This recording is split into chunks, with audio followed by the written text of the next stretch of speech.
آج کل موتیں اچانک آ رہی ہیں. حضور نبی رحمت صلی اللہ علیہ وسلم نے اچانک موت سے پناہ مانگی. اللہم انی اعوذ بک من الموت الفجاۃ، اے اللہ اچانک موت سے تیری پناہ مانگتا ہوں. حضرت یعقوب علیہ السلام وعدہ لیا ہوا تھا حضرت اسرائیل علیہ السلام سے کہ میری روح قبض کرنے کے لیے اچانک نہیں آنا، پہلے کوئی قاصد یا کوئی پیغام بھیج دینا تاکہ میں موت کی تیاری کروں.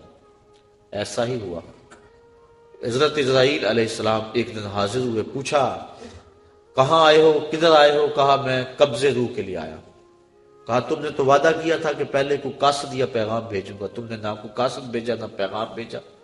کہا حضرت آپ کے سامنے کتنے لوگوں کی موت واقع ہوئی ہے، یہ میرا قاصد نہیں تھا تو اور کیا تھا.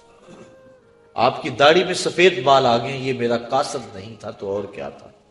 آپ کی آنکھوں میں سفیدی اتر آئی ہے، یہ میرا قاصد نہیں تھا تو اور کیا تھا. تو لوگوں کی موت ہمارے لیے سامان عبرت ہے، یہ ہمارے لیے پیغام ہے موت کا. داڑھی میں سفید بال آنے لگے تو سمجھ لو موت کا قاصد آ گیا. حضرت عمر فاروق رضی اللہ تعالیٰ عنہ صبح و شام دوپہر ایک ملازم آ کے آپ کو کہتا اے عمر موت کو نہیں بھولنا، کپ کپا کے رہ جاتے، اپنا محاسبہ کرتے، توبہ کرتے. 2-3 مرتبہ دن میں وہ حاضر ہوتا. ایک دن وہ آیا، آپ نے اس کو مشاہدہ دیا، کہا میاں آج کے بعد نہیں آنا. حضرت مجھ سے کوئی گستاخی ہوگی؟ کہا نہیں. تو پھر کیا ماجرا ہے، مجھے چھٹی کیوں کروائی جا رہی ہے؟ تو حضرت عمر فاروق نے داڑھی پہ ہاتھ رکھا، ایک بال الگ کیا، وہ بال سفید ہو چکا تھا. کہا میاں اب تیرے آنے کی ضرورت نہیں ہے، یہ بال ہی مجھے چین سے نہیں بیٹھنے دے گا. ہماری تو پوری داڑھی سفید ہو جائے. میاں محمد بخش عارف کھڑی رومی کشمیر نے کیا خوب کہا تھا، ہڈیاں کمبن گوڈے کھڑکن تے اڑ گیا لک تیرا، اجے بھی بدیوں باز نہ آئوں جیو مدد دلیرا. یا ایھا الانسان ما غرک بربک الکریم، اے انسان تجھے کریم رب سے کس نے غافل کر دیا ہے. الذی خلقک فسواک فعدلک فی ای صورت ما شاء رکبک، جس رب نے تجھے پیدا کیا، تیرے اعضاء کو توازن دیا، تجھے حسن دیا، تجھے جوانی بخشی، تجھے گوناگوں نعمتوں سے نوازا، تجھے سلیقہ دیا، تجھے چلنے کا طریقہ دیا، تجھے حواس خمسہ سے نوازا، تجھے بہتریاں اور بھلائیاں نصیب کی، اور اس مالک کا در چھوڑ کر تو کہاں بھاگ رہا ہے. ما غرک بربک الکریم، بتا وہ کون سی چیز ہے جس نے تجھے رب سے مغرور کر دیا. دولت وہ 4 دن کی کہانی ہے، حسن ڈھل جانے والا ہے، دولت ختم ہو جانے والی ہے، جوانی وہ آج ہے کل نہیں ہوگی. تو کس چیز نے تجھے مغرور کر دیا؟ مالک کے حضور ہم نے اپنی محبتوں اور اپنی الفتوں کا خراج پیش کرنا ہے، اور اس کی عبادت سے، اس کے ذکر و فکر سے اپنے اندر کو تابیدگی دینی ہے. ایسا نہ ہو کہ ہماری زندگی ساری برباد ہو جائے اور پھر بعد میں ڈاڈا پچھتاوا ہو. یہ مرنے والے ہمارے لیے سامان عبرت ہیں، اور ہمیں یہ سوچنے کی توفیق عطا فرمائے کہ آج وہ نہیں ہے کل ہم نہیں ہیں، آج وہ قبر کی تنہائیوں میں، ان کی جگہ ہم بھی تو ہو سکتے تھے. حضرت امام غزالی فرماتے ہیں اللہ نے مرنے والوں کے ذریعے سے جو پسماندگان ہیں ان پر احسان کیا. پوچھا گیا وہ احسان کیسے؟ وہ تو بیچارے دکھ میں مبتلا ہیں، جن کا بھائی بچھڑ گیا، جن کا بیٹا بچھڑ گیا، جن کا باپ بچھڑ گیا، وہ تو دکھ میں ہیں. آپ کہتے ہیں احسان ہوا؟ فرمایا وہ اس اعتبار سے کہ اس کی موت کو ان سب کے لیے عبرت بنا دیا گیا، اور اس کی موت کو دیکھ کر یہ توبہ کر لیں، اپنے معاملات حیات درست کر لیں اور آخرت کی تیاری کر لیں. اور اگر ان میں سے کسی کی موت کو اس کے لیے عبرت بنا دیا جاتا تو یہ کیا کرتے؟ اس لیے اللہ نے مرنے والوں کے ذریعے سے جو باقی پسماندگان ہیں ان پر احسان کیا، اور ان کو ایک اور موقع سنبھلنے کا دیا کہ وہ سنبھل جائیں اور اپنی زندگی کی راہیں ٹھیک کر لیں. تو یہ ہمارے لیے ایک موقع ہے کہ ہم اپنی زندگی کی راہوں کی درستگی کا سامان کریں. آج وہ چلے گئے، ہمیں پیغام دے گئے کہ میاں تم بھی ہمارے پیچھے آ رہے ہو، اور کوئی پتہ نہیں کہ پیغام اجل کس وقت آ جائے اور پھر کوئی حجت باقی نہ رہے. آئیے میں اور آپ اپنے مالک سے رجوع کریں اور اپنے مالک سے اپنے پچھلے گناہوں کی بخشش مانگے. آج ہم اگر توبہ کر لیتے پچھلے گناہ دھل جاتے ہیں، ما قبل کے سارے گناہ معاف ہو جائیں گے. حضور نبی رحمت صلی اللہ علیہ وسلم نے ارشاد فرمایا التائب من الذنب کمن لا ذنب له، گناہ سے توبہ کرنے والا ایسا ہوتا ہے جس طرح اس نے گناہ کیا ہوا ہی نہیں. بالکل اللہ صاف اور پاک اسے فرماتا ہے جس طرح ماں کے بطن سے ابھی اس نے جنم لیا۔ اگر آج ہم توبہ کر لیتے ہیں تو ماضی صاف ہے اور آئندہ اپنی زندگی کو احتیاط سے گزاریں، لیکن آج اگر ہم توبہ نہیں کرتے، رجوع نہیں کرتے اور ہمارا بوجھ بڑھتا چلا جاتا ہے، اور اگر توبہ کی توفیق بھی نہیں ہوتی اور اچانک موت ہماری روح اچک لیتی ہے، تو پھر آخرت کے معاملے تو بڑے سخت ہیں۔ تو قبل اس سے کہ وہ وقت آئے اور پھر پچھتاوا لگے، مجھے اور آپ کو آج ہی اپنی اصلاح کرنی چاہیے۔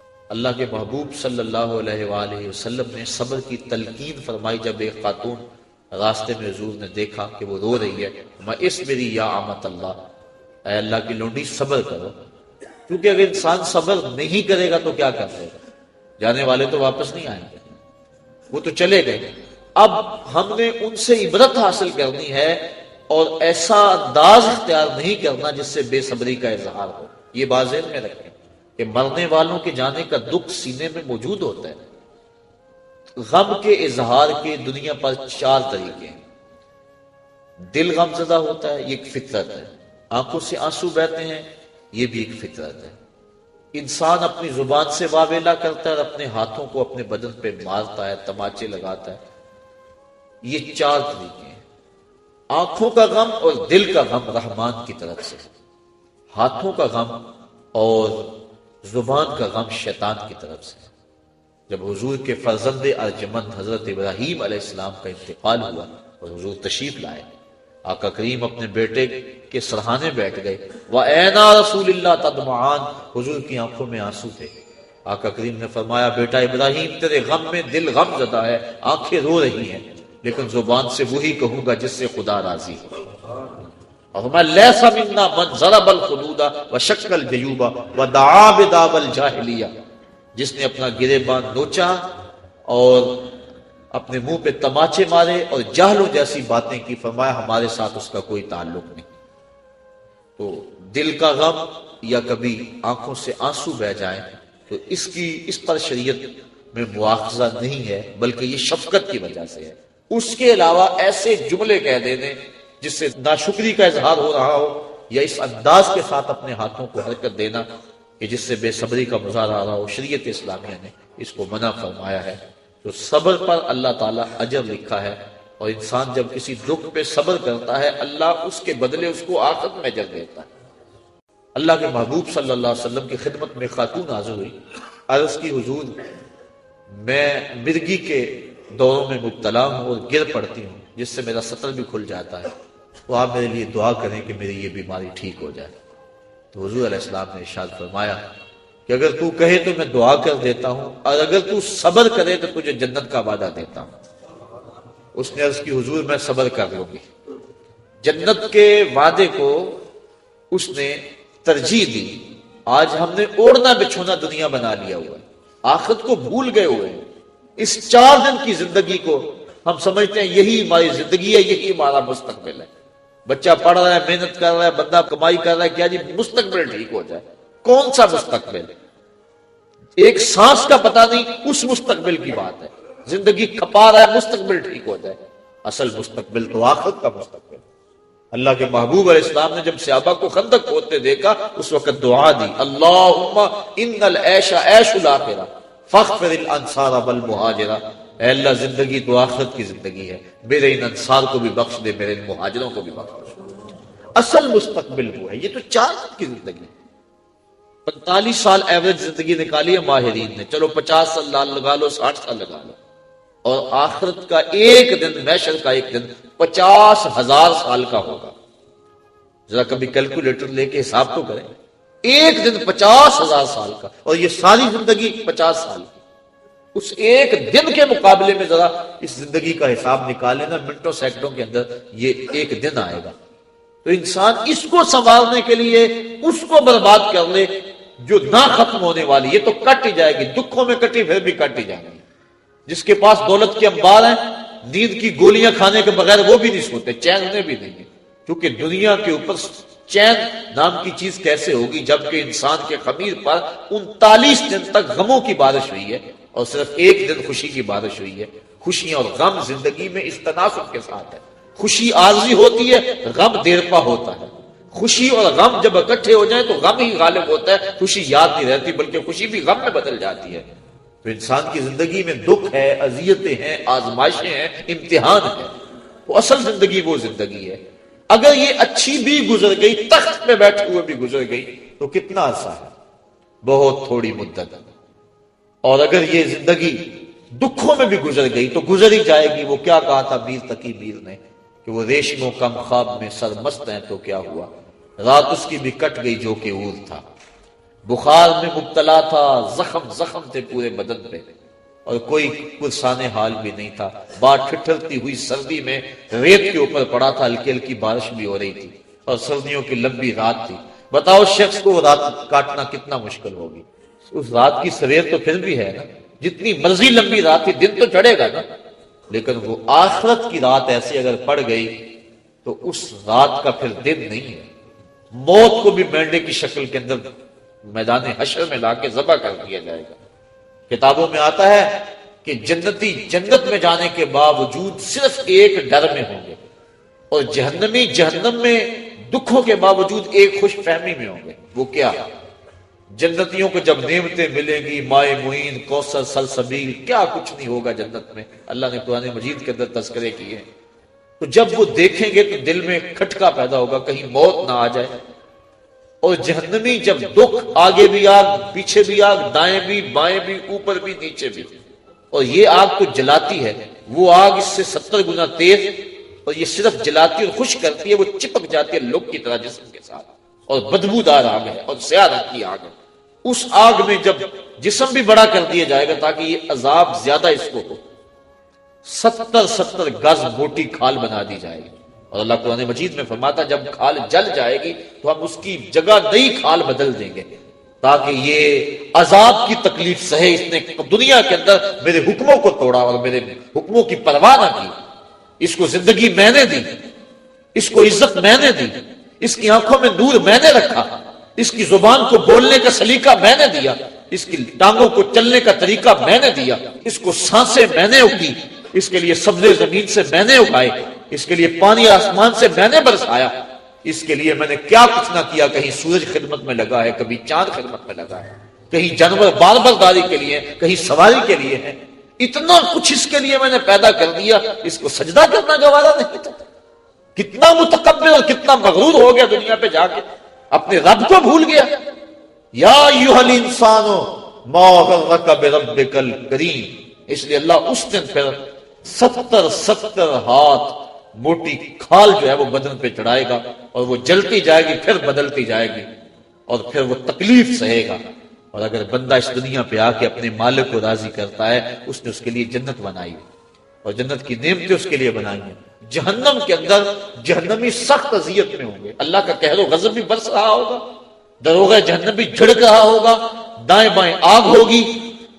پھر اس کو صرف ایک امید ہوگی کہ کبھی موت آ جائے گی نہ تو جان چھوٹ جائے گی۔ جب مریض تڑپتا ہوتا ہے تو وہ موت مانگتا ہے، وہ موت مانگے گا۔ جنتی جنت میں جا کر یہی کھٹکا ہوگا کہیں موت نہ آ جائے، اور جہنمی جہنم میں جا کر اسی خوش فہمی میں ہوگے کبھی موت آ گئی تو جان چھوٹے گی۔ پھر اللہ تعالیٰ حشر کے میدان میں لائے گا موت کو ایک مینڈے کی شکل میں، حضرت یحییٰ علیہ السلام کے ہاتھوں میں چھری دے گا، اور جنتی جنت سے اور جہنمی جہنم سے لمبی لمبی گردنیں نکال کے دیکھیں گے، اور پھر ان کے سامنے موت کو ذبح کر دیا جائے گا۔